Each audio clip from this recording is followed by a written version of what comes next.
오늘 주시는 하나님 말씀 이사야 26장 3절과 4절 두 절의 말씀 봉독해 드립니다.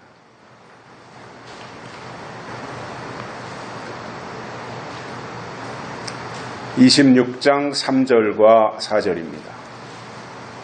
주께서 심지가 견고한 자를 평강의 평강으로 지키시리니 이는 그가 주를 의뢰함이니이다. 너희는 여호와를 영원히 의뢰하라. 주 여호와는 영원한 반석이심이로다. 아멘.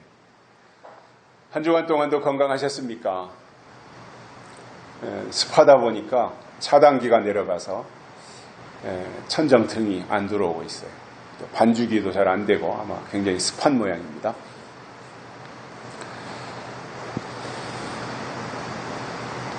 제가 나이가 들면서 사람에 대해서 깨달은 것이 있는데, 사람을 들여다보니까 두 종류로 구분이 됩니다. 하나는 돈을 따라가는 사람이 있고, 다른 하나는 가치를 따라가는 사람이 있더라는 것입니다. 돈을 따라가는 사람을 보면 그는 수단과 방법을 가리지 않습니다. 그리고 오직 돈만 바라보고 돈만 생각하면서 돈이 목적이 되어 사는 사람입니다. 반면에 가치를 따라가는 사람은 돈보다 더 소중한 것이 있다는 것을 알고 자기에게 주어진 일에 최선을 다하면서, 그러나 돈이 목적이 아니라 가치의 목적을 두고 살아가는 사람이었습니다. 주변에서도 제가 돈을 따라가는 사람들을 보면 그의 눈에는 돈만 보입니다. 모든 것이 다 돈으로 평가합니다. 그러나 가치를 따라가는 사람은 목표가 다릅니다. 삶의 방향이 다릅니다. 가치관이 다릅니다.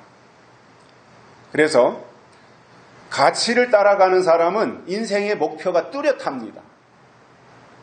그리고 사람이 보이고 주변이 보이기 때문에 소중한 것이 무엇인지를 알고 그들과 함께 공유하며 살아가는 사람이었습니다. 하나님을 믿는 믿음이라고 하는 것은 성경을 통해서 하나님이 우리에게 주신 가치가 무엇인지를 알고 하나님이 주신 그것을 따라가는 것이고, 가치 중심의 삶을 살다 보니까 그는 어디 가서도 불협화음을 일으키지 않습니다. 그리고 모든 사람 앞에서 화평을 구하고 또 사람들로부터 같이 이렇게 도움을 주고받는 모습으로 살아가게 되더라는 것입니다. 이런 사람들을 보면 나타나는 어떤 현상에 절대로 흔들리거나 동요하지 않습니다. 그리고 자기에게 하나님이 주신 믿음이라고 하는 것을 지키는 것을 최고의 가치로 알기 때문에 그는 변하지 않는, 상황에 따라서 흔들리지 않는 삶을 살아갈 수 있다는 것입니다. 저도 주변에 아는 사람이 많이 있고 친구들도 여럿이 있고 꽤나 인맥도 돈독하다고 생각을 하고 살아가고 있는데, 그런 그 계중에는 동창으로 엮였다든가 아니면 이렇게 불가피한 관계로 엮여 있어서 그를 배제하거나 내치지 못하고 어쩔 수 없이 하나의 구성원으로 가야 될 수밖에 없는 사람들이 있는데, 그 계중에는 이랬다 저랬다 하는 사람이 있어요. 자기 이익에 따라서, 유불리에 따라서, 상황에 따라서 입장을 바꾸는 거예요. 그러면 상대방이 얼마나 혼란스러워요. 저 사람이 저런 면도 있었어? 아니 쟤 왜 저래? 이렇게 생각하게 되지 않겠습니까?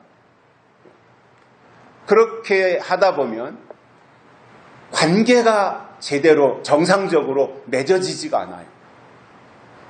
그리고 인기도 없어져요. 좋을 때는 간도 쓸개도 다 빼줄 것처럼 하다가는 좀 마음에 안 들면 금세 싸늘하게 냉담해지는, 그리고 언제 봤냐는 듯이 외면하는 그러한 사람들. 그래서 뭔가 그에게 있어 보이면 그를 이용할 가치가 있다고 생각하고 그에게 접근해서 온갖 호들갑을 다 떨지만, 그렇지 않다고 생각할 때는 쌩하고 돌아서 버리는 이러한 사람들도 있고요. 그때그때마다 변화되는, 이랬다 저랬다 하는 그러한 사람들을 만나게 되는데, 그러한 사람들은 어디 가도 환영을 받지 못하더라는 거예요. 사람과 사람의 관계에 있어서도 가장 중요한 것이 뭐냐면 믿음, 신뢰라는 것이지요. 그래서 입장을 바꾸거나 이랬다 저랬다 하면 그를 믿을 수가 없기 때문에 그 사람과는 어떠한 거래나 약속도 하지 않습니다. 왕따 당하는 거죠, 그야말로. 하나님도 마찬가지로 조석으로 변하고 수시로 흔들리는 사람보다는 우직할 정도로 듬직하고 약속한 것을 끝까지 지키려고 하는 사람에게 사명을 주시고 그와 함께 한다는 것입니다. 성경에 나오는 하나님의 사람들을 보면 한결같이 다 심지가 견고했어요. 이랬다 저랬다 한 사람이 없어요. 하나님이 구약에서든 신약에서든 불러다 쓰신 사람들을 일목요연하게 쭉 살펴보면 그 사람들은 다 심지가 견고해요. 한 번 붙잡은 것은 끝까지 놓치지 않고 그것을 사수하는 사람으로 성경이 표현하고 있더라는 것입니다. 그래서 변함없이 그 길을 가는 거예요. 가다가 자기가 좀 불리한 일을 당하더라도 하나님이 주신 사명이 더 중요하다고 생각하고 그 방향으로 가는 사람입니다. 오늘 본문에 심지가 견고한 종이 나오는데, 이런 종을 하나님이 기뻐하시고 인정하시며 그러한 종을 하나님이 반드시 쓰실 것입니다. 오늘은 심지가 견고한 종에게 하나님이 주실 것이 무엇인지 세 가지를 깨닫고 은혜를 받겠습니다. 첫째로는 평강을 주신다고 약속하셨습니다. 심지가 견고한 자에게 하나님이 가장 먼저 평강을 주신답니다. 그래서 하나님이 주시는 것의 첫 번째가 평강입니다. 그러면 우리를 무너뜨릴 때, 악한 영들이 도전해서 우리를 무너뜨릴 때 가장 먼저 공격하는 것이 뭐겠어요? 평강을 뺏어간다는 사실입니다. 대부분의 사람들을 보면 돈을 위해 살고 돈을 쫓아가면서 살아가고 있지만, 성경이 말씀하고 있는 것은 이 평강인데, 평강이라고 하는 것은 평안함과 강건함, 이것을 함축해서 말씀한 것이고, 사실상 인간이 이 세상에서 살아가는 데 있어서 가장 중요한 요인이고 최고의 선물이 저는 평강이라고 생각을 합니다. 그래서 마음에는 하나님이 주신 평안함이 있고, 그리고 기쁨이 있으며, 육체가 건강하고 영혼까지도 건강하다면 그는 행복할 것입니다. 우리가 잘 알고 있는 사실 한 가지가 있습니다. 그럼에도 누리지 못하고 가진 사람들을 부러워하며 살게 되는데, 우리가 알고 있는 분명한 사실 하나는 뭐냐면, 돈이 많이 있다고 해서 행복까지 가지고 있는 것은 아닙니다. 돈이 있다고 해서 평안함이 있는 것은 절대로 아닙니다.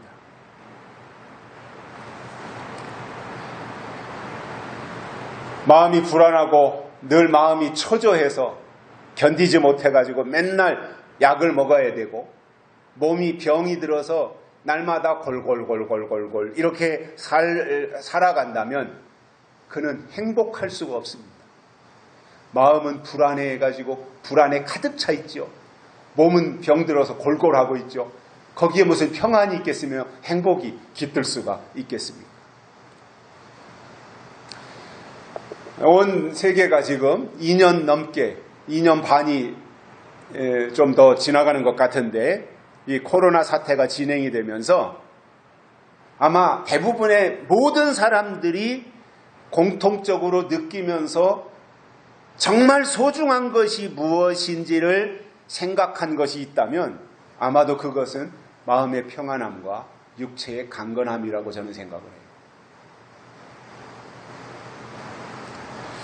학교 다닐 때는 공부를 잘해야 하고 졸업하고 난 후에는 좋은 직장에 들어가기를 원하고 결혼할 때가 되면 좋은 배우자를 만나서 알콩달콩 사는 것이 물론 좋은 일입니다. 그렇게 돼야 되지만 그러나 결혼했다고 해서 다 행복한가요?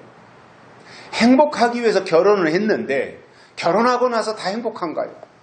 그렇지 않은 사람들이 얼마나 많이 있습니까?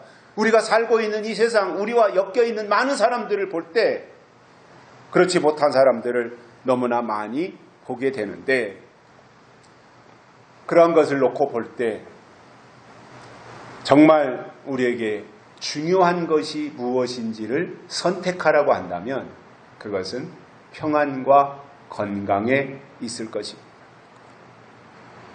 그렇게 볼 때 물론 그때그때 내게 주어진 과정에 충실해야 되는 것은 맞지만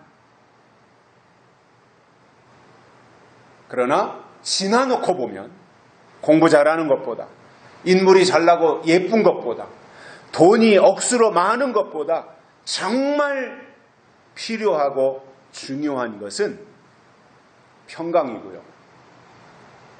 돈 많이 가진 부자들이 가장 부러워하는 것도 바로 평강입니다.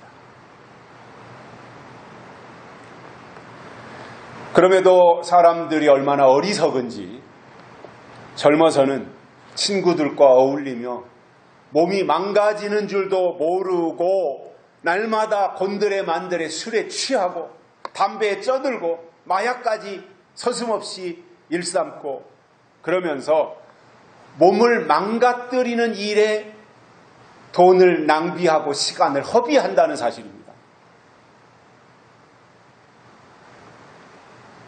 그러다가 나이가 좀 들고 몸에 치명적인 질병이 찾아오면 그제서야 아이고 큰일 났구나 하고 허겁지겁 건강을 되찾기 위해 있는 돈 없는 돈 다 긁어 모아서 건강을 되찾는 일에 다시 돈을 퍼붓는다는 사실입니다.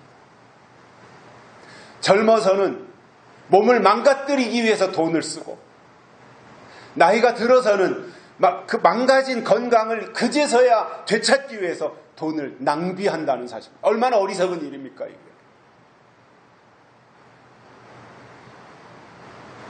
오늘 본문에서 이사야 선지자는 하나님의 사람들을 향해서 심지가 견고한 종은 평강의 평강으로 지키시겠다 약속하셨습니다. 한 번의 평강도 얼마나 큰 것인데 평강에다가 또 평강을 주셔서 지켜주신다고 하시니 이게 얼마나 중요한 것이고 귀한 것이냐 말이에요. 하나님이 우리에게 평강을 주신다고 하는 것은 가장 위대한 축복을 내려주신 것입니다. 불안해 보십시오. 쫓겨 보십시오. 사는 것 같지 않습니다. 살만 나지 않습니다. 죽고 싶을 겁니다. 살아가면서 어떠한 일로 인해서 마음에 불안이 찾아오면 밥맛도 없어지고요. 밤에는 잠도 못 자죠. 불면증에 시달리게 되지요. 그러나 평안이 찾아오면 매사에 즐거움이 있습니다. 먹을 것이 풍부하지 않더라도 즐거움이 있습니다. 그리고 기쁨이 있는 겁니다. 그렇기 때문에 그런 사람들은 형통하는 것입니다.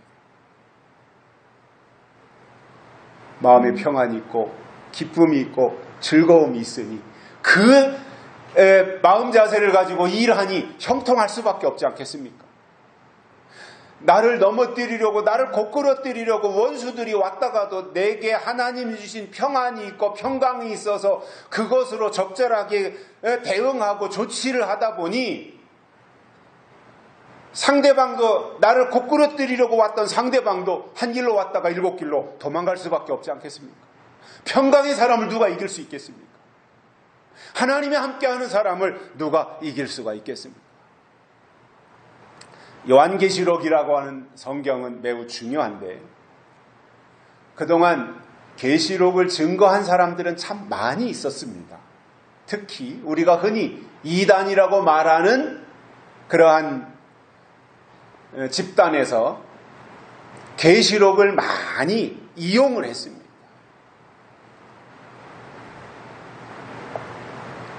그들의 주장을 파헤쳐보면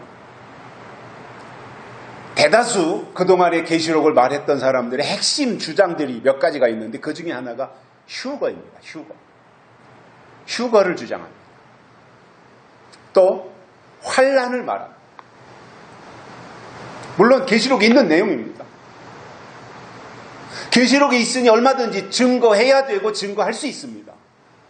그럼 문제는 뭐냐면 휴거를 말하고 환난을 말하면서 사람들에게 두려움을 준다는 겁니다. 공포감을 조성시킨다는 것입니다. 하나님의 목적은, 계시록을 우리에게 주신 하나님의 목적은 계시록을 통해서 소망을 가지라는 거예요. 하나님의 약속이 이렇게 이루어지고 하나님의 뜻이 이렇게 전개되니 그 하나님의 하실 일들을 보면서 우리가 소망을 가지고 희망을 가지고 그리고 그것을 통해서 하나님의 일을 향해서 한 걸음 두 걸음 뚜벅뚜벅 걸어서 하나님과 동행하는 삶을 살라고 말씀하시는데 이것을 왜곡해가지고 두려움과 공포를 준다면 그가 말하는 계시록은 하나님이 주신 말씀은 아닌 것입니다. 다시 말씀을 드린다면 평강이나 평안이나 평화나 하나님이 우리에게 제공해 주시는 이러한 것을 공급해서 소망을 주지 아니하고 두려움을 준다면 그것은 문제가 있다는 말입니다.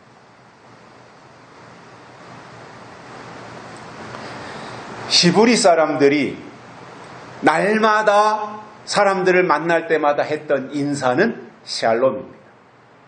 샬롬, 평화라는 거죠. 샬롬, 평안하십니까? 우리는 안녕하세요. 만날 때마다 인사가 그거잖아요. 안녕하세요. 진지 잡수셨어요? 근데 히브리 사람들은 샬롬이에요. 하나님이신 평화가, 하나님이신 평안함이, 하나님이신 평강이 당신 속에 있지요? 이것을 인사말로 했던 것입니다. 왜냐하면 사람에게 정말 중요한 것은 돈이 아니라 평안이고 평안이 보약보다도 훨씬 더 좋은 것인데 그 평안은 오직 하나님만이 우리에게 주신다는 사실이에요.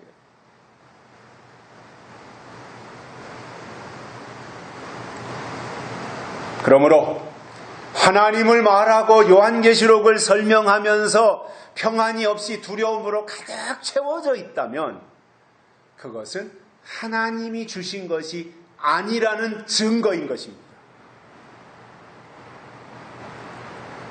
과거에도 은혜시대 때 성령을 받고 은혜를 받고 막 충만할 때 보면 기뻐서 어쩔 줄을 몰라요. 웃으면 얼굴이 완전히 방실이가 되어가지고 어쩔 줄을 몰라요. 그렇게 기쁨이 충만한 거예요. 이게 은혜 받은 자의 모습이에요.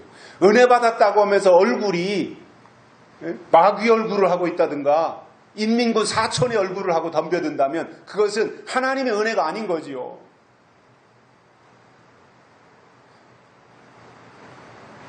그래서 마음에 하나님의 것이 임재하시니 하나님의 영이 내 마음을 사로잡으시니 그게 너무 좋아서 그 즐거움이 얼굴을 통해서 나타나는 거잖아요.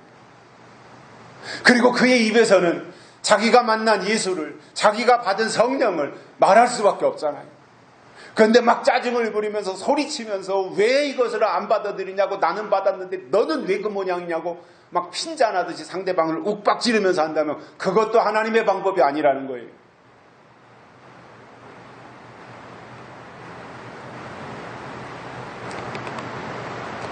아울러 강건하다고 하는 것은 매사에 긍정적이라는 말이 되고 자신감이 있다는 말입니다.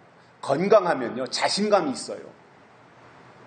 젊었을 때는 건강하니까 모든 게 다 자신감이 있어요.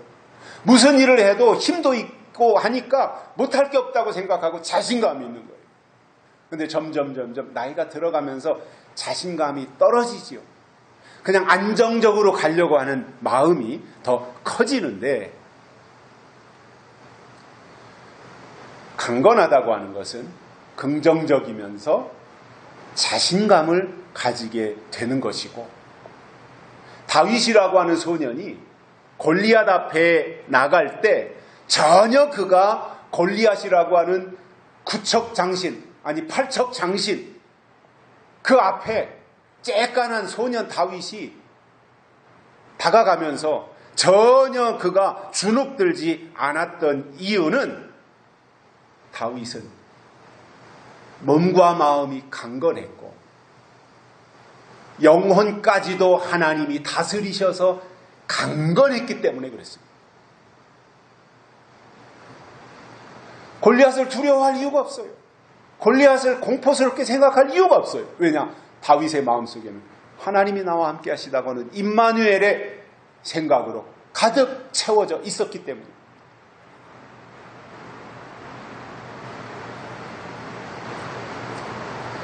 여러분, 살면서 아파본 경험 있지요?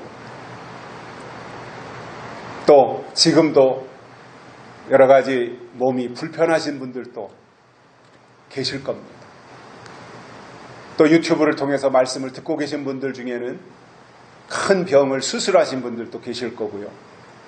현재도 또 굉장히 중병으로 생사의 갈림길에서 투쟁하고 계신 분도 계신 것으로 알고 있습니다. 여러분, 몸이 병들면 아무리 좋은 맛있는 산의 진미를 갖다 놔도 의미가 없어요. 그 좋은 맛있는 음식, 그 비싼 재료로 만든 그 음식, 그게 의미가 없어요. 한 젓가락 떠서 입에 넣어도 맛이 없어요. 그런 사람에게 무슨 의욕이 있겠으며 재미있는 일이 뭐가 있겠습니까? 평생토록 그토록 좋아했던 일들도 다 부질없는 것이 되고 말지 않겠습니까? 여러분, 하나님은 우리의 마음을 주관하시고 하나님은 우리의 마음과 생각을 감찰하시는 분이시기 때문에 그 하나님께서 우리에게는 마음의 평안을 주시고 영혼과 육체를 강건하게 하셔서 마지막 때 나타날 하나의 악한 영들과 싸워서 물리치기를 하나님이 우리에게 요구하고 계시다는 사실. 그렇기 때문에 일부러라도 나 스스로가 자기 관리를 잘 해야 된다고 봐요. 건강관리를 스스로가 잘 챙겨야 된다고 생각해요. 왜냐? 하나님의 마지막 일에 쓰임을 받아야 되기 때문에 그래요. 우리의 이 육체가 하나님의 도구로 하나님의 손에 붙잡혀서 다윗처럼 하나님의 일을 이루는데 사용돼야 되기 때문에 그래요. 체력은 국력이라는 말이 있죠.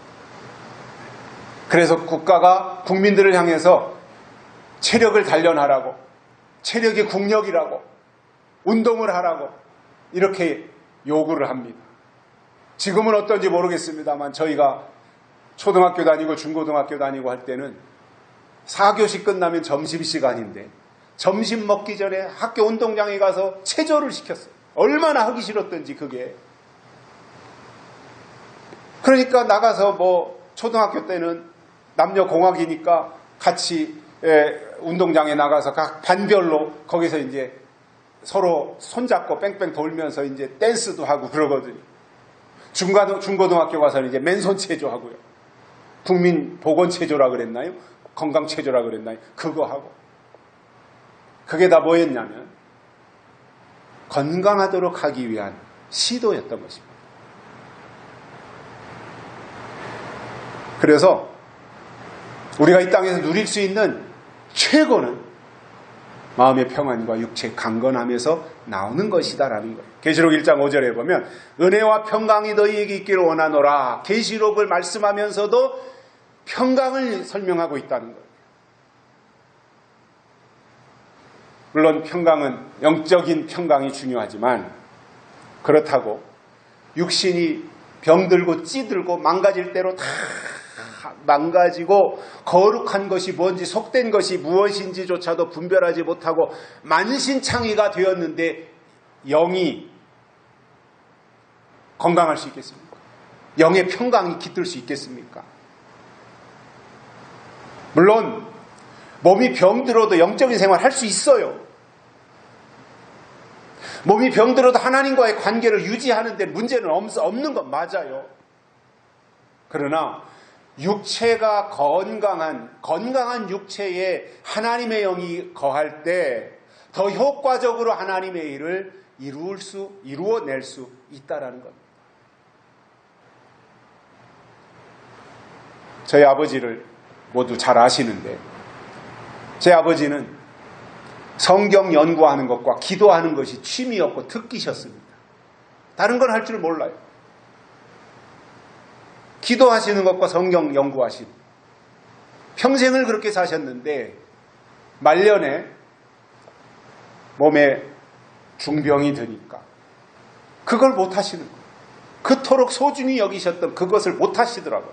그냥 침대에 누워만 계시고 그것을 제가 당시에 보면서 아하, 건강이 무너지니까 영적인 생활에도 지장이 생기는구나.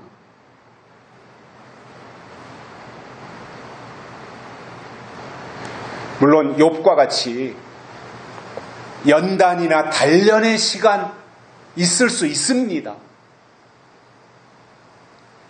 그러나 사실 평강이라고 하는 것은 육적으로 영적으로 함께 임해야 효과적이라는 것입니다. 영도 건강해야 되고 육체도 강건해야 된다는 거죠. 계시록에 보면 귀신의 처소가 되었도다 이 말씀이 나옵니다. 물론 그 대상이 어디냐? 어디가 귀신의 처소가 되었다는 말이냐? 이것을 이제 여러 각도에서 설명할 수 있지만 제가 오늘 말씀드리고 싶은 것은 우리의 심령 속에 영도 강건해야 되는데 우리의 심령 속에 악한 영이 들어오도록 귀신이 들어와서 귀신의 처소를 삼지 못하도록 방어벽을 쌓고 때를 따라주시는 말씀을 통해서 분별해서 물리쳐야 되지 않겠냐라는 거예요. 이렇게 할 때 하나님이 그를 지켜주시는데 무엇보다도 거짓에게 미혹당하지 않도록 지켜주시고 또 시험에 들지 않도록 평강으로 지켜주실 것이며 평강의 사람은 악한 영을 이길 수 있고 세상도 그를 감당치 못한다라는 말씀입니다. 그러므로 영혼이 건강해지기 위해서 말씀을 먹고 단단한 식물까지 거뜬히 소화시켜야 할 뿐만 아니라 우리의 육체에도 건강이 깃들도록 관리를 잘 하자라는 것입니다. 두 번째로는 심지가 견고한 종은 주를 의뢰하게 하신다 이렇게 말씀하고 있습니다. 그런데 주를 의뢰하는 데 있어서 어느 정도로 주를 의뢰해야 되느냐 하면은 영원히 의뢰하라 이렇게 말씀하고 있어요. 단발적으로 어느 한순간에 내가 문제가 있을 때 하나님 도와주세요라고 할 때 그때 의지하는 것처럼 신용만 내는 것이 아니라 영원히 의뢰하라. 이렇게 요구하고 계신다는 것인데, 여기서 의뢰한다고 하는 것은 상대방에 대한 신뢰의 표시입니다. 상대방을 믿으니까 의지하는 거예요. 마치 어린아이가 부모의 돌봄을 조금도 의심하지 않고 굳게 믿고 의지하듯이 우리가 하나님을 그렇게 의뢰하고 그분에게 의탁하라는 말입니다. 잠언 3장 5절에 보면 너는 마음을 다하여 여호와를 의뢰하고 내 명철을 의지하지 말라. 범사의 그를 인정하라. 그리하면 내 길을 지도하시리라. 이렇게 말씀하고 있습니다. 의뢰하느냐 하지 않느냐에 따라서 우리의 길을 지도하시느냐 지도하지 않느냐가 결정된다는 사실이에요. 하나님 도와주세요. 하나님 내 길을 열어주세요. 이건 우리가 늘상 하나님 앞에 해야 되는 일이지만, 그렇게 기도했다면 마음을 다하여서 여호와를 의뢰하고 내 명철을 의지하지 않는 생활을 보여드려야 된다는 거예요. 그래서 하나님을 의뢰하고 하나님의 하나님 되심을 굳게 인정하면 하나님이 드디어 그의 길을 지도하신다는 말씀입니다. 그래서 성숙한 신앙은 믿습니다, 아멘, 이게 아니에요. 정말 성숙한 신앙은 그처럼 구호만 외치는 것이 아니라 인격적으로 하나님을 의뢰하고 하나님을 신뢰하며 하나님을 하나님으로 인정하는 것이 성숙한 신앙입니다. 요즘은 너무나 어린아이의 신앙에 머물도록만 하지 성장하는 것에는 비중을 두지 않는데, 무조건 아멘만 잘하라고 하고 아멘만 크게 하고 세게 하라 그러고 순종이나 하라 그러고 이런 것만 가르치다 보니까 어린아이의 모습에서 벗어나지 못하는 거예요.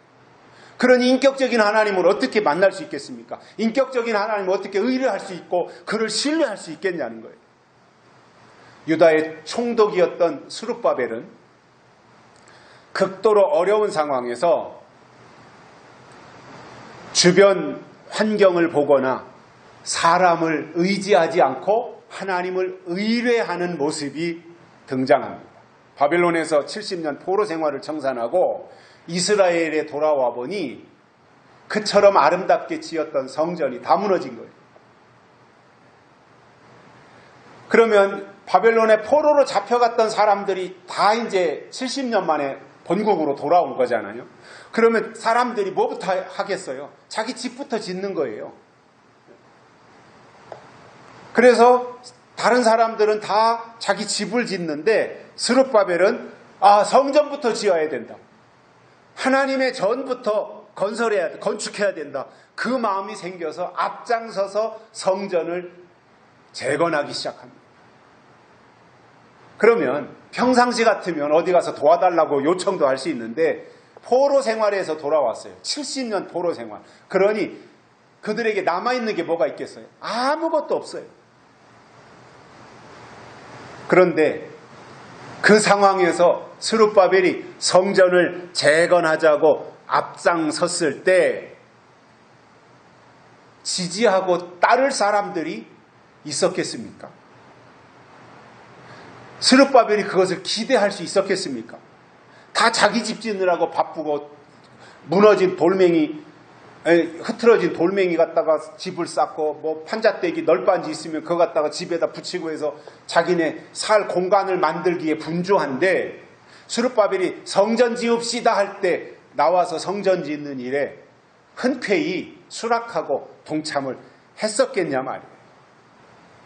그러나 스룹바벨이 위대했던 것은 주변 환경을 보거나 사람을 의지하지 않고 무너진 성전을 재건해야 된다는 그 마음 자세를 가지고 뛰어들었던 것입니다.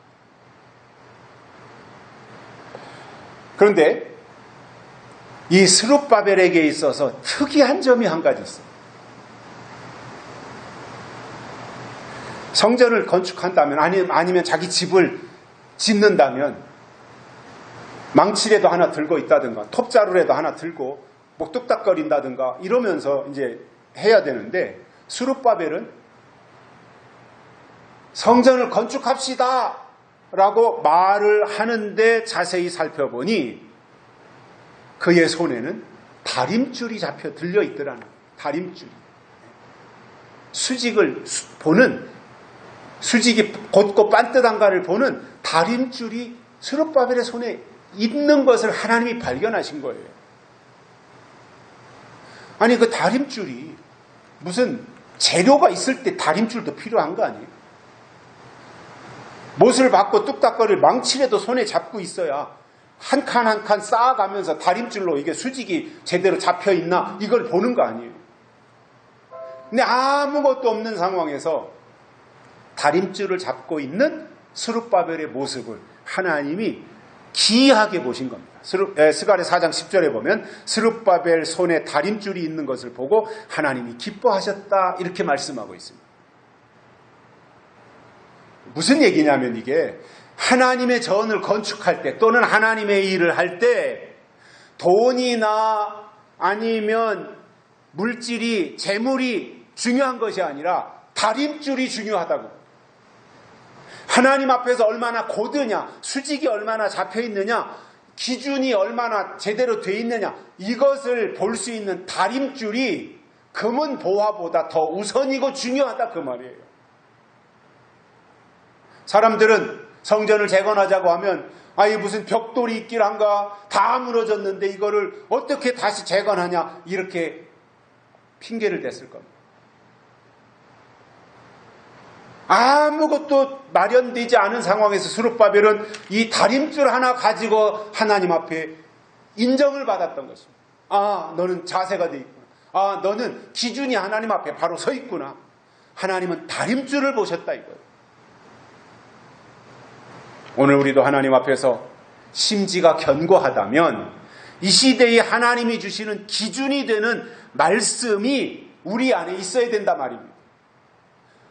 다림줄이 되는, 기준이 되는 하나님의 약속의 말씀이 우리 가운데 있으면 하나님은 그것을 보시고 성전을 재건하는 일에 사용을 하신다는 거예요. 이 세상에서도 보면요, 자기 기준이 분명한 사람은 이랬다 저랬다 하잖아요. 자기 기준이 분명한 사람. 그리고 아무 곳에나 가지 않고요, 아무 말이나 듣지 않아요. 자기 기준이 있기 때문에. 그런데 기준이 없는 사람은 이 말하면 이루가 이게 옳고 저 말하면 저 말이 옳고 여기 가서도 아멘, 반대로 말하는 저기 가서도 아멘 한단 말이에요. 그러면 그 사람이 진짜 아멘이 뭐냐는 거예요. 옳은 데 가서도 아멘 했고 틀린 데 가서도 아멘 했다면 그 사람은 분별을 못하는 사람인 거예요. 기준이 없단 말입니다. 아니 기준이 있어야 그 기준에다가 잣대를 대가지고 분별하는 거잖아요. 그런데 여기 가서도 아멘, 저기 가서도 아멘. 이것은 기준이 없는 사람이니까 그 사람은 아무것도 분별을 못하는 거예요.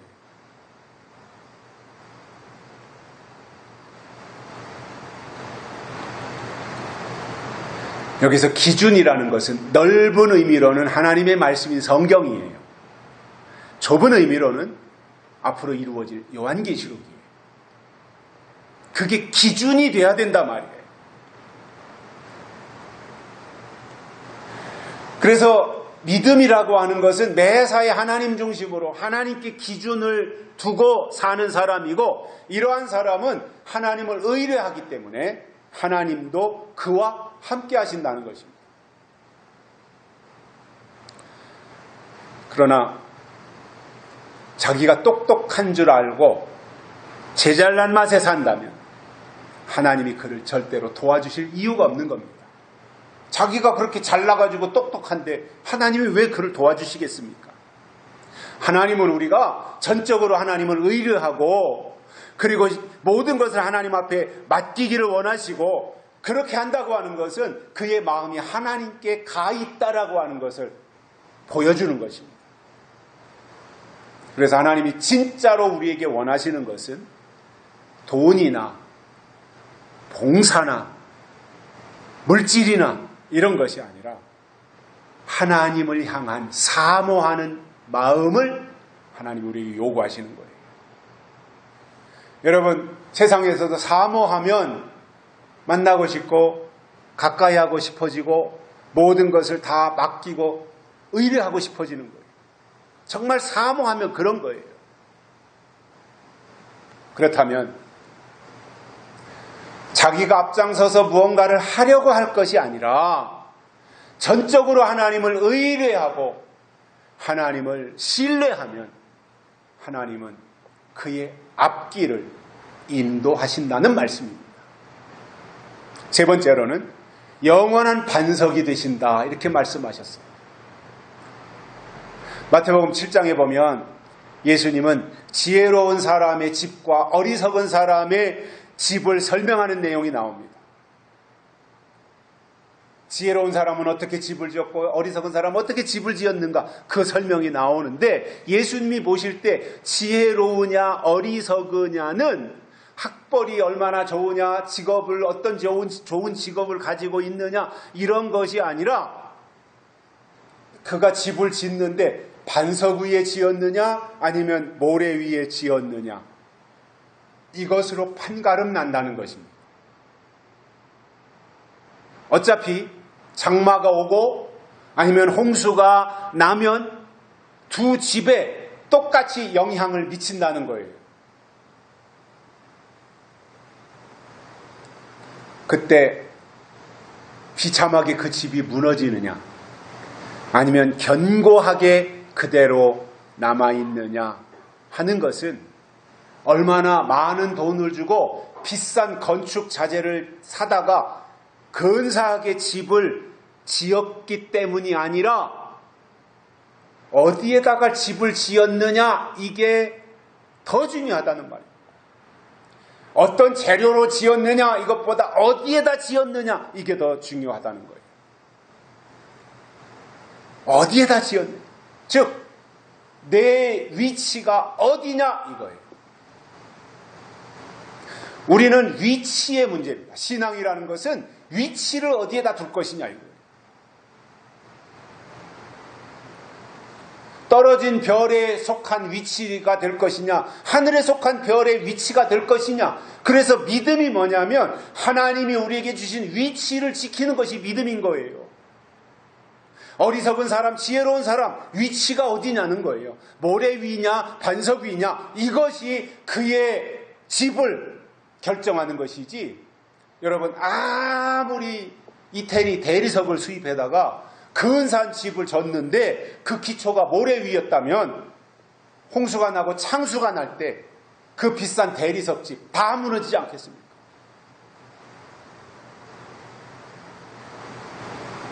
여기서 집을 짓는다고 하는 것은 우리의 믿음을 의미합니다. 믿음을 어디에다가 세울 것이냐. 모래 위와 같은 율법신앙의 기초 위에 세울 것이냐 아니면 반석과 같은 든든한 기초 위에 우리의 믿음을 구축할 것이냐. 그러므로 집 짓는 것이 우선이 아니라 내가 집을 지을 위치를 어디에다가 정하고 집을 지어야 될 것인가 그것을 분석하고 분별하는 것이 우선이라는 거예요.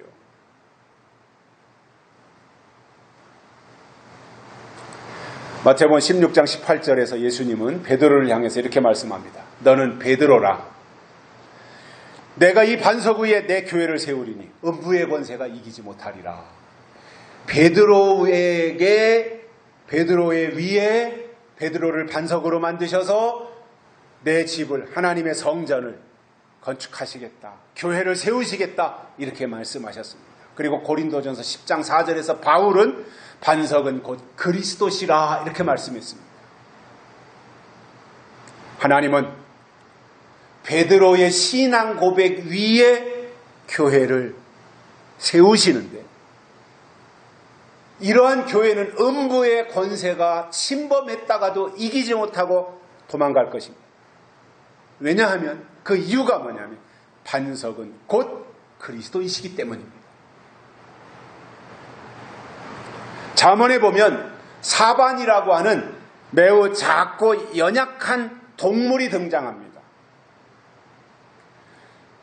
그런데 사반의 지혜가 뭐냐면 자기의 연약한 것을 알고 집을 바위 틈바구 사이에 들어가서 큰 바위 사이에 틈바구가 이렇게 있으면 그 바위 틈바구에 들어가서 자기 집을 짓고 거기서 거처를 정하고 살기 때문에 여우나 늑대나 이러한 것들이 이 사반, 토끼와 같이 생긴 이것을 잡아먹기 위해서 접근했다가도 사반을 채가지 못하는 거예요. 왜냐?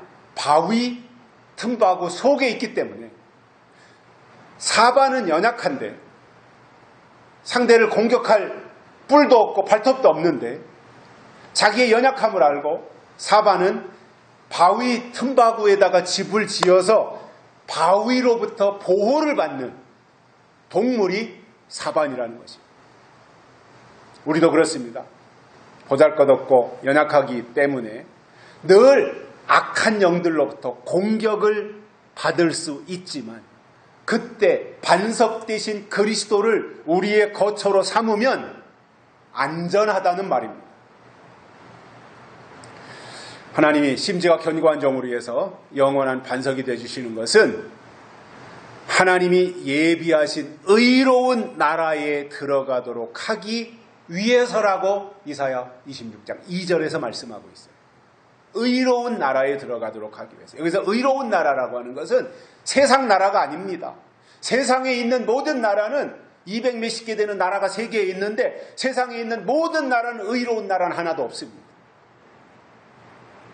여기서 의로운 나라는 오직 의만이 존재하는 나라를 말합니다. 그렇기 때문에 이 세상 나라가 아니라 앞으로 임할 천년 왕국이고 거기에는 신을 지키는 의로운 사람들만이 들어갈 수 있다고 말씀하시는 겁니다. 이사야 33장 16절에 보면 견고한 바위가 그 보장이 된다 이렇게 말씀하고 있습니다. 견고한 바위가 그를 보장한다, 지켜주시겠다 이거예요. 그렇다면 우리가 철저하게 하나님을 의뢰하면서 하나님은 그에게 반석이 되신다고 했으니 반석을 거처로 삼으면, 반석을 내 울타리로 삼으면 안전하지 않겠느냐라는 겁니다. 상수가 나도 홍수가 나도 반석 위에 집을 지으면 안전하지 않겠냐는 거예요. 대환란이 온다고 할지라도 반석은 안전하지 않겠냐 그 말이에요. 결론으로 하나님 앞에서는 심지가 견고한 종이 중요한 겁니다. 하나님은 그러한 종에게 평강을 주시고 주를 의뢰하게 하시며 영원한 반석이 돼 주신다고 하는 이 말씀을 굳게 붙잡고 남은 생에 예수님 이 땅에 다시 오실 때까지 하나님과 동행하는 삶을 사시기를 주의 이름으로 축복합니다. 살아계신 하나님 아버지 감사합니다. 오늘도 우리를 불러주시고 하나님의 말씀을 듣게 해주셔서 감사를 드립니다. 무엇보다도 우리가 이랬다 저랬다 아니면 흔들리는 상황에 따라서 변하는 그러한 신앙이 아니라 심지가 견고해져서 하나님의 의로 다스림받는 신을 지키는 믿음의 사람들이 되도록 축복해 주옵소서. 다시 오실 예수님의 이름으로 간절히 기도드리옵나이다. 아멘. 찬송가 539장 부르시면서 헌금 드리시겠습니다.